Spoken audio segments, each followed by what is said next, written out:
सही बच्चों को नमस्कार। बात हम कर रहे हैं सिंगेज अलजेब्रा की, जिसकी चैप्टर 7 परमुटेशन कॉम्बिनेशन की हम बात कर रहे हैं, जिसकी कॉन्सेप्ट एप्लीकेशन एक्सरसाइज 7.8 की हम बात कर रहे हैं।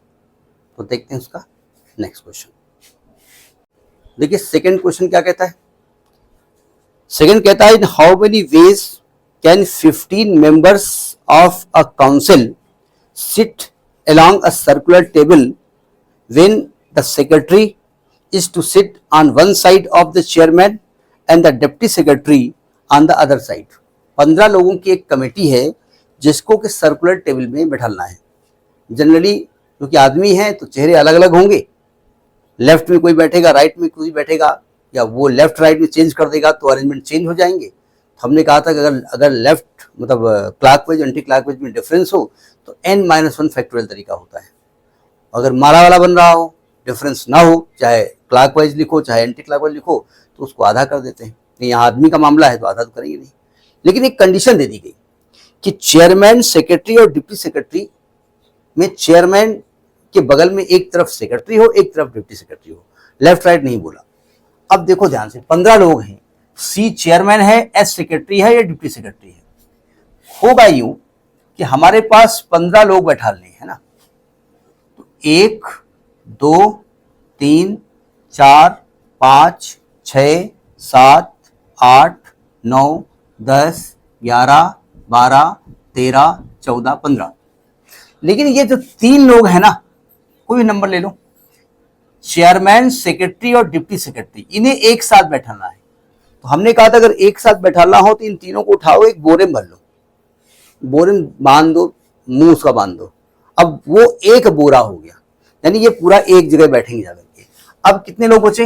1 2 3 4 5 6 7 8 9 10 11 12 और ये बोरा 13। तो number of arrange to 12 person and secretary, deputy secretary and chairman. तो number of ways to arrange 12 persons and chairman, secretary and deputy secretary। तो कुल 13 लोग हैं ना, 1 2 3 4 5 6 7 8 9 10 11 12, बोरा एक बोरा 13। तो फैक्टोरियल 13-1 होगा ना, फैक्टोरियल 12। तरीका समझ में नहीं आया। लेकिन सेक्रेटरी इधर, डिप्टी सेक्रेटरी इधर बैठ सकता है, यानी number of arrangement to arrange secretary and deputy secretary. तो number of ways, chairman fix रहेगा। अगर चेयरमैन भी चेंज हो जाता तो चेयरमैन भी किनारे कर देते हैं, लेकिन चेयरमैन जो कि बीच में रहेगा इसलिए उसको चेंज नहीं कर रहे हैं। Number of ways to arrange secretary and deputy secretary, यानी लिख देंगे सेक्रेटरी क्या है, डिप्टी सेक्रेटरी क्या है, वो होगा फैक्टोरियल 2। तो टोटल नंबर ऑफ अरेंजमेंट कितने होंगे? टोटल नंबर ऑफ अरेंजमेंट्स, तो फैक्टोरियल 12 इंटू फैक्टोरियल 2। अब इसको खोलना चाहो तो खोल दो और चाहो तो ऐसे लिख दो। तरीका समझ में नहीं आया? मतलब अगर वो कहते कि 3 एक साथ बैठेंगे तो इतना बोलते, हमसे ये नहीं कहते सेक्रेटरी बगल में, डिप्टी सेक्रेटरी बगल में, तब भी इन तीनों को बोरे में बंद कर देते और बोरे को एक पीस मान लेते, उस पीस के अंदर कोई बैठा हुआ है, ठीक है।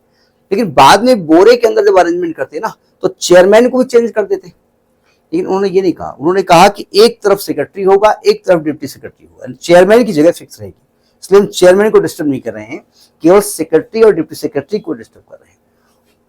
क्वेश्चन चेंज हो सकता है अगर वो कहते चेयरमैन, सेक्रेटरी और डिप्टी सेक्रेटरी एक साथ बैठेंगे, बस इतनी बात करते, तभी हम तीनों को बोरे में भरते, अरेंजमेंट फैक्टोरियल 12 होता। लेकिन इसके बाद तीनों लोगों को फैक्टोरियल 3 तरीके से अरेंज करते। लेकिन उन्होंने तीनों लोगों को एक साथ बैठाला तो, लेकिन कहा कि चेयरमैन बीच में होगा, इसलिए चेयरमैन को हमने डिस्टर्ब नहीं किया। तो this is second question. Next in the next video. नमस्कार।